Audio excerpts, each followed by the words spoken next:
Well, there's been more chaos in the UK this morning, if you can believe that, with MPs voting overwhelmingly to delay Britain's exit from the European Union. MPs have voted by a huge majority to seek an extension until at least June the 30th. And Theresa May will try once again next week to have her Brexit deal accepted by MPs. European Union leaders are meeting next Thursday. All 27 nations will need to sign off on any delay to the Brexit process. Let's head straight to London, and Europe correspondent Samantha Hawley joins us now. Sam, tell us what happened over the last few hours in the House of Commons.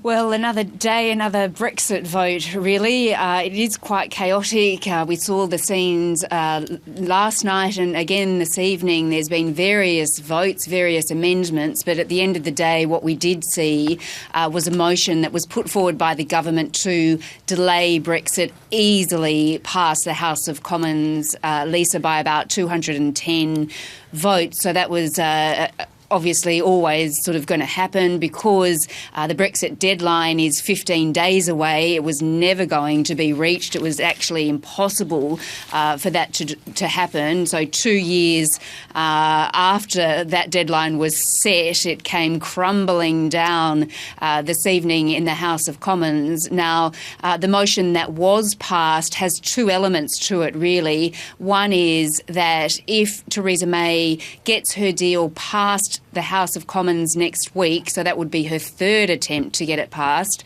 then it would be a delay until June the 30th. Now, that would just provide the Parliament time to pass the necessary legislation, so just a short delay of about 3 months. But if Theresa May can't get her deal through the Parliament, which she hasn't been able to do up until now, that delay would be much longer. In fact, some people are talking about up to 2 years. So they're the scenarios. But as you mentioned in your introduction, of course, what happened tonight in the House of Commons is not legally binding. It's a wish, I think, of UK MPs. The EU leaders who count now, they will be the ones who decide if there will be a delay, if they can approve a delay, and how long that delay will be. And that decision among the 27 European leaders will need to be unanimous. So now we'll have to see Theresa May go back to Europe, to Brussels, and ask for that delay. So that's where we're up to. How chaotic, how confusing, incredible, really, what we're seeing unfold in the UK Parliament. So, Sam, she's going to go talk to the EU leaders, but before she does that, she's going to take her deal back to the House of Commons. There's not likely to be any great change to it. So what does she think? She can twist a few more arms over the weekend?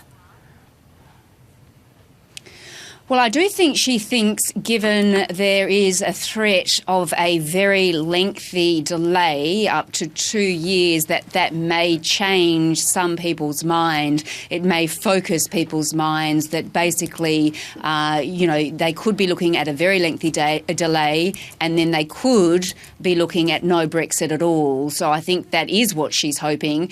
She has reopened negotiations with the Democratic Unionist Party that she relies on for a majority in the House of Commons. They have acknowledged that they are talking again. So there is a possibility still that she could, on a third attempt, get her deal through.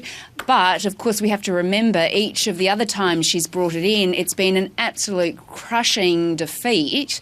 The first time, the biggest in history for a government to lose a bill. So she has a lot of ground, rather, to make up. But anything, I think, Lisa, now is possible. So she is going to try again. She's dogged, as usual, standing by this deal, her deal, and she basically says there's no other deal, it has to be this one, or basically you need to all accept a very long delay or no Brexit. Sam Hawley, thanks very much.